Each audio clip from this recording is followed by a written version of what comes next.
Quand on pense communication difficile en famille, on s'imagine tout de suite des ados qui répondent par monosyllabes en roulant des yeux, puis des parents qui essaient de faire la conversation mais qui auraient plus de chances de faire parler un mur de béton. Mais la communication, ça peut être difficile même quand nos enfants sont plus petits. Pensez-y, comment ça se passe quand vous dites non à votre enfant de 4 ans? Quand vous donnez une consigne claire à votre 6 ans, est-ce qu'il vous écoute ou il se met à rouspéter, argumenter ou carrément refuser? Quand vous essayez de savoir comment a été la journée de votre 5 ans, est-ce qu'il vous fait une belle description des activités ou il vous répond juste « Ah, je sais pas ». Hugo est le papa de Milan, 7 ans, Victor, 5 ans et Éloi, 4 ans. Il aimerait avoir une meilleure communication avec ses enfants, mais souvent, les échanges sont chaotiques. Il faut toujours répéter.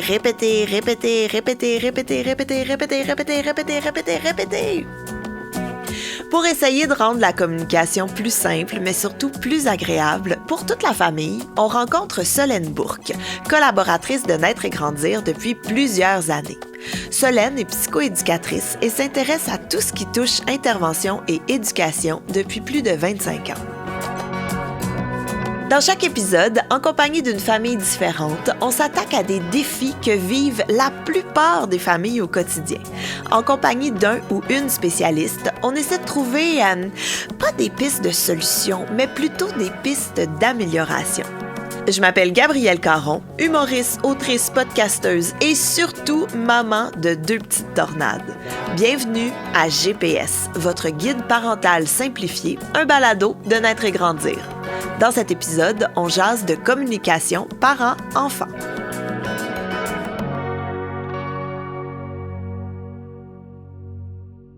Bonjour Hugo. Bonjour.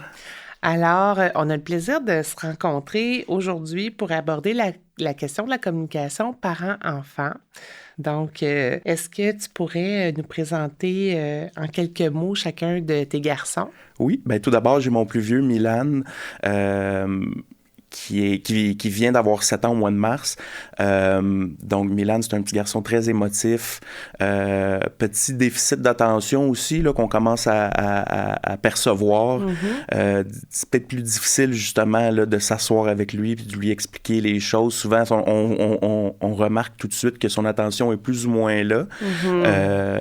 Mais c'est un petit garçon très gentil, là, très émotif.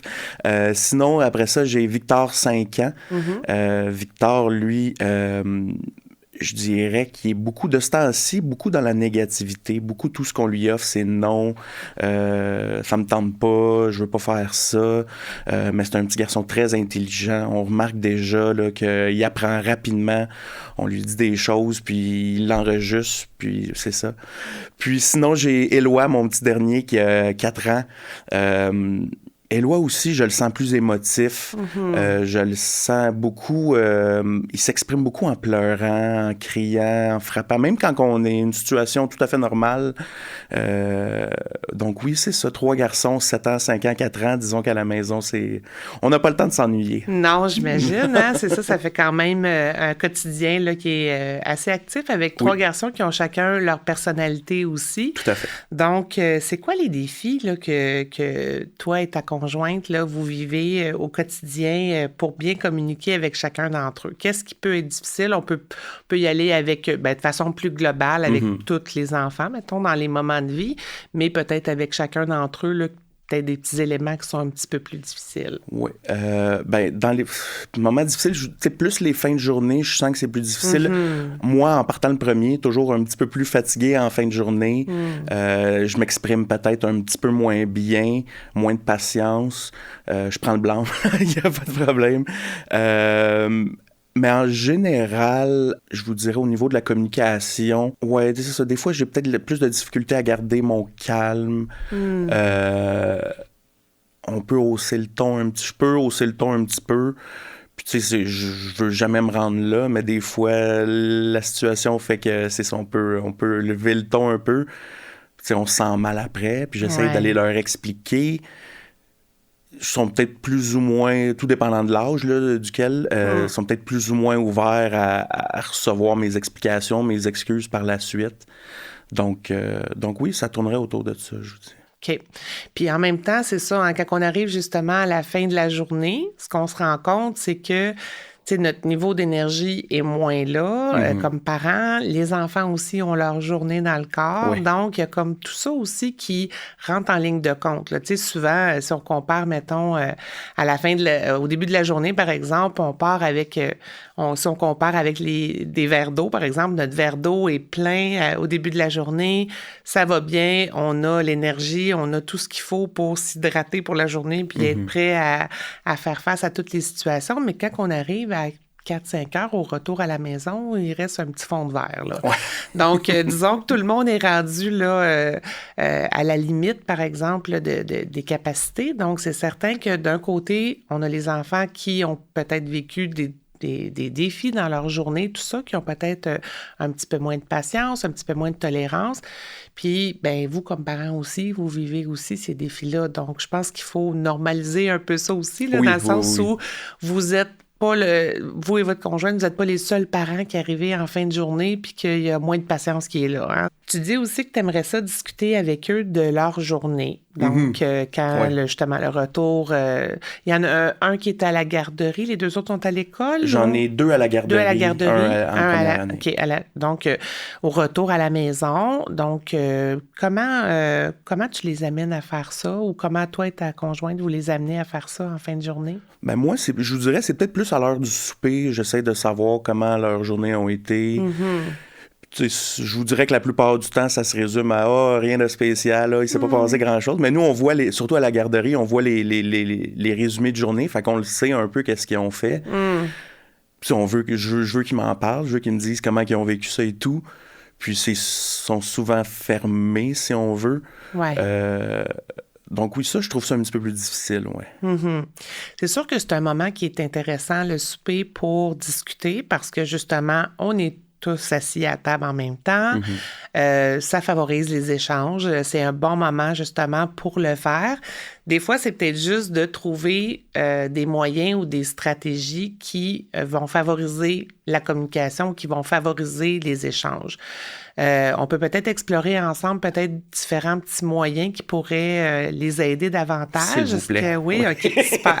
Donc, dans ce sens-là, il y a plusieurs choses qui peuvent être faites. Premièrement, c'est sûr que si on demande est-ce que ta journée a bien été, ben la réponse, ça peut être oui, non, bof, là, tu sais. Fait que c'est sûr que les questions qui sont fermées, c'est-à-dire qu'ils peuvent se répondre juste par oui ou non, on essaie de les éviter autant que possible.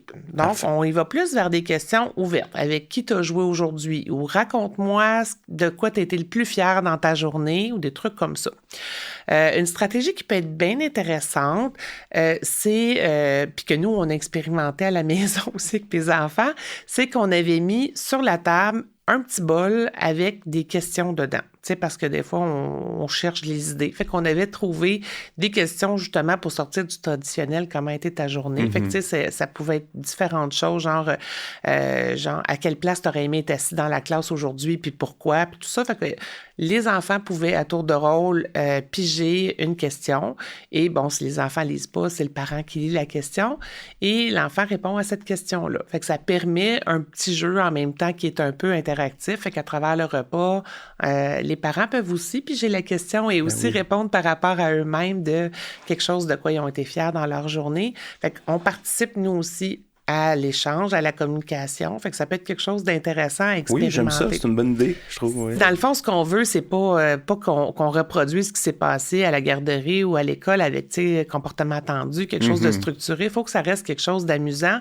Puis justement, là-dedans, on peut insérer des questions un peu rigolotes, là, tu sais, du genre, par exemple, raconte-moi trois choses, justement, drôles que tu as fait dans ta journée aujourd'hui. Fait que à ce moment-là, ça leur permet des fois de raconter qu'ils ont fait une clownerie qui a pu faire rire des amis ou justement, raconte-moi 3 moments où tu as pu rigoler dans ta journée. Fait qu'il y a quelque chose d'intéressant là-dedans qui peut être le fun pour faire interagir les enfants. Fait que ça peut être quelque chose d'intéressant. Dans le plus simple, si on sent qu'ils sont un peu moins disponibles, j'aime bien aussi, puis ça peut se faire au moment du souper, ça peut se faire un petit peu plus tard en soirée, des fois avec la routine bain dodo, c'est le moment soleil, le moment nuage de la journée. OK. Donc, dans le fond, le moment soleil, c'est quelque chose qui m'a rendu bien ou heureux. Puis le moment nuage, c'est ben ça a été un petit peu plus difficile. Okay. Fait que ça nous permet encore là de mettre en lumière peut-être des moments qui ont peut-être été plus ardus pour eux, dont ils vont nous parler, puis nous d'échanger aussi sur les moments qu'on a pu vivre qui ont pu être plus difficiles. Donc les enfants, en même temps, ça normalise de dire ben papa puis maman aussi n'ont pas eu des journées parfaites.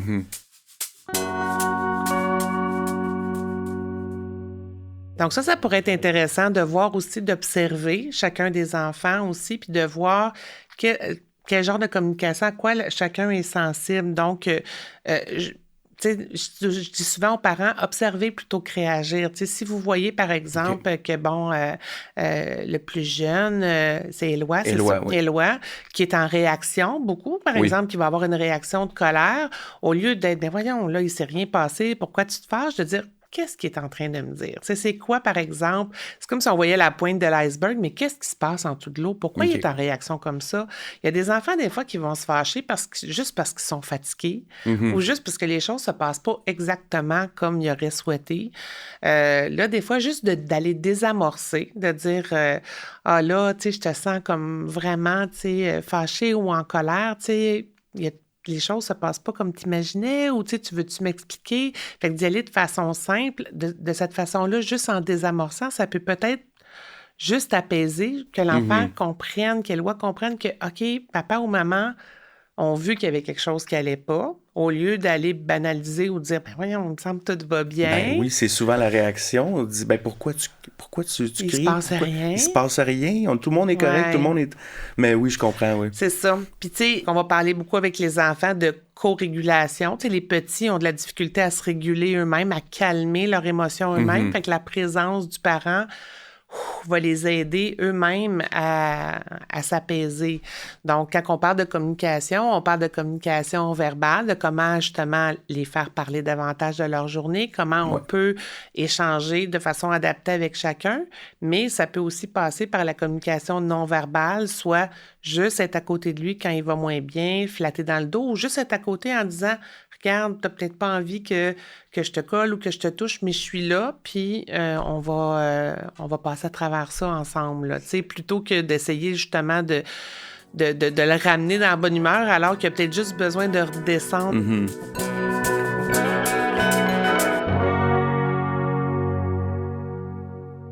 Hugo, tu me disais aussi que tantôt, quand tu levais le ton, tout ça, des fois que tu vivais de la culpabilité en lien avec les interventions, tu disais, tu sais, je prends le blâme, tout ça, mais je me sens pas toujours bien par rapport à ça. Donc, on va essayer de voir un peu comment faire pour éviter l'escalade avec un enfant qui peut crier, puis là, le parent qui se met à lever le ton, puis tout ça. Donc, pour justement favoriser une meilleure communication. Donc, on va essayer de voir un petit peu justement là, comment éviter de tomber aussi dans les menaces, parce que ça, des fois, ça va arriver aussi, là, qu'à un moment donné, on se dit, on ne sait plus quoi faire comme intervention, fait que là, on va tomber là-dedans. Oui, entre autres, disons, l'heure du souper, avant le souper, la transition, dans le fond, avant souper, après souper, souvent, on leur laisse, disons, une petite demi-heure de tablette. Puis là, quand vient le temps du souper, là, c'est non, faut que je finisse ça, faut que je fasse ça. Puis moi, souvent, je leur dis, mets ça sur pause, puis tu sais, reviens, puis non. Donc ça, je trouve ça difficile, fait que ça peut arriver que là, le ton va lever un petit peu plus. C'est ça, oui. Oui, puis en même temps, tu sais, les enfants qui sont dans le moment présent, ils ont la tablette, sont en train de s'amuser. Leurs besoins, eux autres, c'est pas justement d'aller reconnaître le beau souper que maman... Fait que tu sais, il y a tout ça qu'il faut essayer de trouver l'entre-deux de ce côté-là. Tu sais, je dirais que c'est sûr qu'avec le plus vieux, il est à l'âge où on peut commencer la responsabilisation, puis peut-être qu'il peut donner un petit peu le ton aussi à ses frères dans ce sens-là. Tu sais, je dirais que si vous avez un temps établi clairement au niveau de la tablette, ça peut être vraiment intéressant que ce soit eux-mêmes, par exemple, qui allent mettre la minuterie sur le micro-ondes. Ouais. Puis à ce moment-là, au lieu que ça soit toi qui dis « OK, c'est fini la tablette », il y a une sonnerie qui arrive. Fait que c'est neutre, hein? C'est pas papa qui vient de dire c'est terminé. Ouais. Donc, ça peut peut-être aider justement à éviter l'escalade. Moi, j'ai tendance à proposer justement minuterie, sablier, bon, peu importe le moyen qu'on veut utiliser, mais qui n'est pas le parent qui dit stop. OK, c'est le temps d'arrêter la tablette. Fait que quand ça sonne, de dire, là, maintenant, on vous donne la tablette. Du moment que ça va sonner, on vous demande de la déposer. Si vous avez, par exemple, un petit jeu qui est en cours, ben oui, on vous laisse quelques secondes pour le mettre sur pause, tout ça, mais il y a une certaine souplesse, mettons, de plus ou moins une minute. Mais il faut que ça se termine rapidement, puis on vous demande justement de vous diriger là, vers le souper là, pour la suite. Tu as l'impression que c'est quelque chose qui pourrait être possible? Oui. Chose qui pourrait il y a fonctionner. Du travail sur moi aussi à faire, justement, peut-être d'être moins strict. Quand ça sonne, on arrête tout, puis c'est fini. Ouais. Mais oui, je sens que ça pourrait être quelque chose qui pourrait nous être très utile. Oui, puis c'est ça. Dans le fond, c'est de se faire respecter justement parce que c'est important, mais en même temps de se mettre dans la peau de l'enfant que là, son besoin, lui, il est vraiment dans sa petite bulle, dans son jeu. Ben, dans le moment présent, son attention est centrée sur ça. Fait que oui, il y a une attente claire, mais l'attente claire, comme je dis, peut jouer d'un 20-30 secondes jusqu'à 1 minute maximum. Mais d'avoir justement cette petite souplesse-là, parce que le cadre avec les enfants, oui, il faut qu'il y ait un cadre. Les enfants, ils ont besoin d'avoir des règles claires, des attentes, mais le cadre, s'il est souple, va permettre que les enfants vont comprendre que le cadre est là. Si le cadre devient très rigide, des fois, ils vont réagir encore plus fort. Ouais. Et là, c'est là que l'escalade monte. Oui. Parce que là, si on dit, non, c'est ça, OK, là, tu fermes ta tablette maintenant, là, l'enfant va lever le ton, là, le parent va lever le ton, puis là, ben ni un ni l'autre a l'impression d'être entendu. Tout à fait. Et c'est là que ça part en vrille. Mais là, on se retrouve au souper, il n'y a pas personne qui a envie de parler de sa journée, là. Ouais. La communication est comme bloquée, fait que là, on se retrouve tous à manger en silence, puis c'est moins agréable. Alors que si on offre un cadre à l'enfant, c'est clair, tu as du temps pour ta tablette, la minuterie est là, puis qu'il y a une mini souplesse sur justement la fin de la tablette, bien là, à ce moment-là, la transition va se faire un petit peu plus en douceur, puis va faire en sorte que tout le monde va arriver dans un bon état d'esprit au niveau du souper. C'est sûr que s'il y en a un que là, il étire, c'est là où à un moment donné de dire, bien, moi, j'aime beaucoup offrir des choix, de dire, OK, tu savais qu'il fallait qu'on enlève la tablette, par exemple, après tant de minutes. Alors, tu choisis maintenant, est-ce que c'est toi qui fermes ta tablette ou c'est moi qui la ferme? Okay. Donc, pas l'enlever des mains de l'enfant qui risque de créer encore là une escalade, une frustration, mais d'y offrir le choix. Puis si l'enfant la garde dans ses mains, de dire « OK, bien là, j'ai compris que tu voulais que je la ferme puisque tu le fais pas. » Mais on annonce qu'on est en train de faire à l'enfant. C'est pas juste qu'on enlève la tablette. En l'annonçant, déjà, on vient de désamorcer une possible escalade.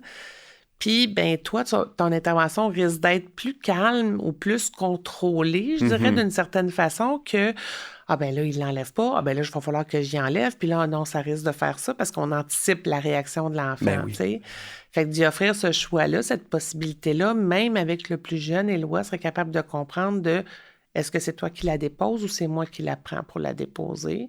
Puis si il continue puis ignore, de dire « Ben, j'ai compris que tu voulais que je l'enlève. » Là, on l'enlève. Okay. S'il y a une réaction en escalade à ce moment-là, on n'embarque pas de dire « Ah, ben, tu as fait le choix. Si tu voulais que ça se passe différemment la prochaine fois, qu'est-ce que tu peux faire? » Plus aller dans les choix que dans les menaces, c'est entre parenthèses.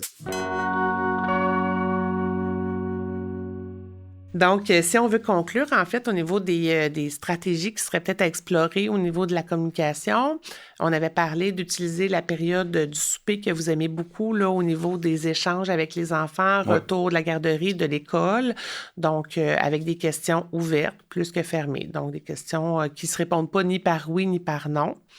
Peut-être l'utilisation d'un petit bol avec questions à piger là, qui peut permettre à chacun, même les parents, de pouvoir y répondre. Ça semblait vous parler. Oui.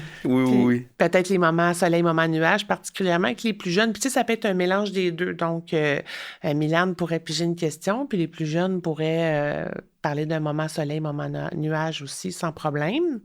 On avait parlé Également, là, particulièrement pour Éloi, de l'aider, là, de l'accompagner pour s'apaiser, là, s'il y a des moments un petit peu plus difficiles. Et donc, de nommer l'émotion qu'il est en train de vivre, puis de lui laisser, par exemple, s'apaiser avant de vouloir ramener la bonne humeur et tout ça.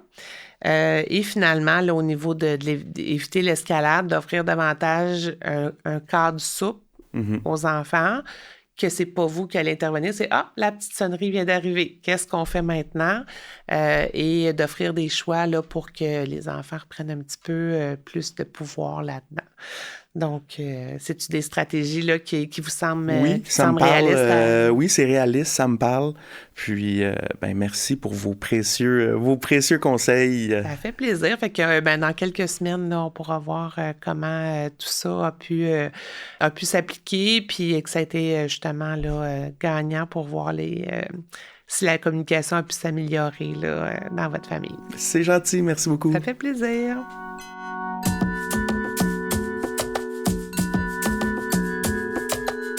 Hugo a bien expliqué la personnalité de ses enfants ainsi que la façon dont chacun réagit lorsqu'ils ont des échanges entre frères, mais également avec les parents. Hugo est très conscient de ses forces et de ses faiblesses de communicateur ainsi que celles de sa conjointe.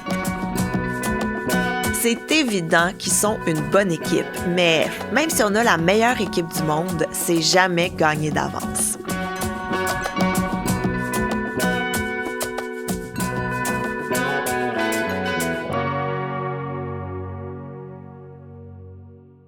Solène, je suis super contente de te retrouver en studio. Moi aussi, je suis contente de te retrouver. Et là, j'ai écouté ta discussion avec Hugo et là, on va entendre un message d'Hugo pour nous dire un peu comment ça s'est passé depuis que vous vous êtes rencontrés. J'ai hâte d'entendre ça, moi aussi. Salut Solène, je te reviens à la suite de notre discussion là, en lien avec les problèmes de communication que je peux avoir avec mes 3 garçons. Tout d'abord, je peux te dire que l'exercice d'avoir un bol de questions à l'heure du souper était très positif. Ma conjointe et moi là, réussissons de plus en plus à faire parler les enfants et à savoir là, comment a été leur journée. Contrairement aux questions fermées là, qu'on leur posait auparavant, c'est certain que c'est un petit peu plus d'organisation, mais ça en vaut la peine. J'ai aussi essayé de leur demander là, un moment soleil-nuage, mais pour être franc, ça les intéressait un petit peu moins. On a donc essayé là, d'incorporer ce genre de questions-là dans le bol de questions du souper. Je sens aussi que le fait d'utiliser là, un time timer aide les garçons là, à prévoir le temps qu'il leur reste. De mon côté, je leur laisse aussi un petit peu plus de souplesse. J'évite là, l'escalade des émotions en arrêtant de leur enlever les tablettes ou les Nintendo là, des mains directement. En terminant, je remarque que le fait de leur donner des choix, leur faire rendre compte là, que ce sont eux qui décident de la suite des choses, puis souvent, ça les pousse à prendre des meilleures décisions. Fait que je veux juste conclure en te disant un gros merci pour tes conseils. C'est super apprécié. Fait que, à la prochaine. Merci. Ah, c'est chouette! Ça me semble ultra positif. Qu'est-ce que tu aimerais dire à la famille de Hugo? Je trouve ça super chouette qu'ils aient essayé justement de sortir un peu de leurs habitudes pour tenter quelque chose de nouveau, tenter de sortir un peu des sentiers battus puis explorer des nouvelles stratégies. Ça, je trouve que c'est intéressant parce que souvent, on est pris un peu dans notre rigidité comme parents de dire « non, ça va marcher. » Puis là, coudonc, c'est l'heure du souper, puis on avance. Puis souvent, ce qui est le pire, c'est que quand on est pris dans cette rigidité-là, c'est pas par mauvaise intention, c'est parce qu'on veut avoir du temps de qualité avec nos enfants. On dit, là, il faut que ça avance parce qu'on veut notre histoire du soir avec les enfants, on veut avoir le temps d'aller jouer dehors, on veut faire des trucs avec eux. Fait que c'est pas mal intentionné, mais souvent, on va bousculer les enfants là-dedans, alors qu'eux autres, ils auraient peut-être juste besoin d'être un petit peu plus relax là, sur les règles, la routine, le cadre, et ça va faire que la communication va être beaucoup plus souple. Tu sais, nous, les parents, au souper, là, on veut savoir comment la journée s'est passée, qu'est-ce que les enfants ont fait, toutes les activités, tous les détails. Mais ça se peut-tu que nos enfants n'aient pas le goût de parler? Ça se peut très bien que les enfants n'aient pas le goût de parler. Puis, en même temps, c'est que pour eux, souvent, la journée, même si elle a été agréable, là, c'est une journée souvent qui est chargée. Hein? Ils sont en train d'apprendre, sont en contact avec d'autres enfants. Des fois, là, il y a une surcharge aussi émotive, sociale, beaucoup de monde autour d'eux. Fait que quand ils reviennent de l'école, des fois, ils ont juste envie de passer à autre chose. de pas parler de ça, la journée est terminée. Ouais. Donc, s'il n'y a pas eu de situation majeure pour eux, ils n'auront pas nécessairement besoin de nous partager des choses. C'est sûr que s'il y a eu un conflit avec un ami ou s'ils ont été déçus de ce qui s'est passé par rapport à une évaluation ou qu'ils ont eu l'impression d'être traités injustement par leur prof, il y a des bonnes chances qu'on en entende parler, que ce soit au souper, à l'heure du dodo, on va en entendre parler probablement. Mais si c'était une journée normale, on pourrait dire, bien, ça se peut qu'ils aient juste envie de profiter de leur soirée, d'être dans autre chose, là, plutôt que de partager ça. Moi, c'est quelque chose que j'ai dû apprendre avec mon plus jeune parce que tout de suite, quand j'allais les chercher à l'école, comment c'était ta journée? Raconte-moi, qu'est-ce que t'as aimé, qu'est-ce que t'as fait? Puis lui, il me l'a dit un moment donné clairement, maman, j'ai pas le goût de parler. Et depuis, j'ai compris que quand je vais le chercher à l'école, on revient à la maison en silence, puis au souper, quelques heures plus tard, là, on peut débriefer la journée, on peut se raconter notre journée, mais ça a été un apprentissage de ma part, je dois l'avouer.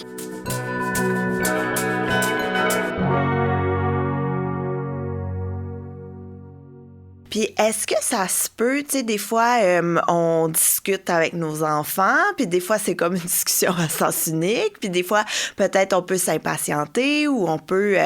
est-ce qu'il y a des mots ou des expressions qu'on peut employer envers nos enfants sans nécessairement là, que ce soit des grossièretés ou... Mais est-ce qu'il peut y avoir des fois des termes ou des mots qu'on peut employer envers nos enfants qui peuvent être blessants pour eux? Et comment les éviter? Bien, encore là, c'est une question de sensibilité. Hein? Il y a des enfants, par exemple, là, qui vont s'amuser à se dire des petits noms, genre « t'es un cornichon » ou des trucs comme ça, puis ils seront pas blessés par ça, alors qu'un autre enfant, lui, ça va l'affecter beaucoup.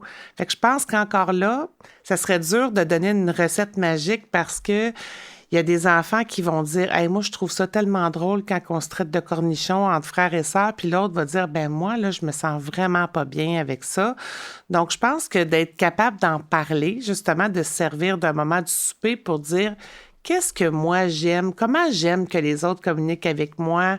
Qu'est-ce que je trouve drôle? Qu'est-ce que je trouve pas drôle? » Puis à ce moment-là, ben, on trouve justement les bonnes bases pour que tout le monde se sente à l'aise. Fait que, puis d'être capable de communiquer la limite de façon correcte.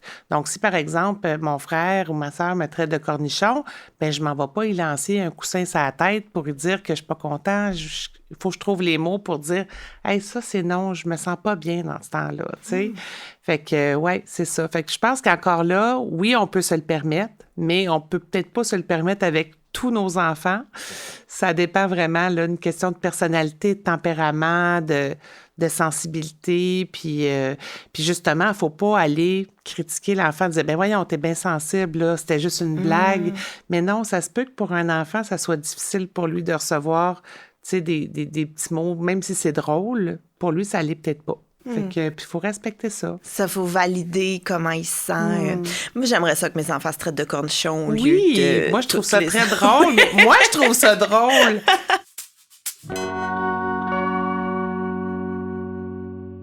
Je reviens avec Hugo parce que je trouve que ben, sa famille, son expérience, c'était vraiment riche, puis c'était un beau modèle. Est-ce que ça se peut des fois qu'on idéalise, comme parents, la relation qu'on va avoir avec nos enfants? Puis là, je parle de communication ici, mais ça peut être à d'autres niveaux, mais dans ce cas précis, tu sais, moi, je m'imaginais avec mes enfants là, qu'on allait tous se raconter, qu'on allait être comme un journal intime un envers l'autre, tu sais, une relation idéalisée, puis en bout de ligne, c'est pas ça du tout. Comment on s'ajuste à la réalité? En fait, comment on peut baisser nos attentes? Oui, c'est ça. Ben, Hugo mentionnait ça justement, que lui, c'est comme ça qu'il s'imaginait comme papa. Tu sais, il disait, moi, quand je me disais j'aurais des enfants, j'avais envie qu'on communique, qu'ils me racontent leurs petits tracas, qu'ils viennent se confier à moi, puis tout ça. Puis ça veut pas dire que ça arrivera pas plus tard ou tout ça, mais il y a des périodes de vie, des fois, justement, qui sont où les enfants sont plus dans les jeux ou plus dans l'opposition, où ça va être différent. En fait, il faut toujours se dire comment je peux maintenir le lien avec mon enfant, selon son stade de développement, selon aussi sa personnalité ou son tempérament. Il y a des enfants qui vont être très colleux, d'autres pas du tout. Donc, comment je fais, par exemple, si moi, j'aime ça me coller, puis que c'est ma façon de démontrer mon affection, mais mon enfant, lui, il est pas bien avec ça. Donc, il faut que je trouve d'autres façons d'y démontrer que je l'aime, que je l'apprécie, que je communique mon amour autrement. D'autres enfants vont être plus introvertis, donc parleront pas beaucoup. Un autre enfant, lui, il va être moulin à parole, il va tout le temps vouloir tout raconter, il risque de prendre peut-être beaucoup de place dans la famille, puis d'autres vont en prendre moins conséquemment. Fait que, tu sais, c'est tout ça qu'il faut naviguer là-dedans, puis de se dire comme parent, est-ce qu'à la fin de la journée, j'ai l'impression d'avoir connecté avec mes enfants? Parce que souvent, les parents vont dire « Ah, ils cherchent l'attention, mon Dieu! » Mais je dis toujours, ils cherchent pas l'attention, ils cherchent la connexion, ton enfant. Fait que, est-ce que tu as réussi à connecter avec ton enfant au moins une fois, vraiment, de façon, là, une belle connexion, une fois par jour, que ce soit 5-10 minutes, un petit jeu avec lui, cuisiner ensemble, au moment du dodo, se confier quelque chose, ça va être différent pour chacun des enfants, mais ce petit moment de connexion-là va maintenir le lien au fil des jours, des semaines, des années, là. C'est ça qui est important. Mais Solène, merci beaucoup pour tes conseils. Plaisir!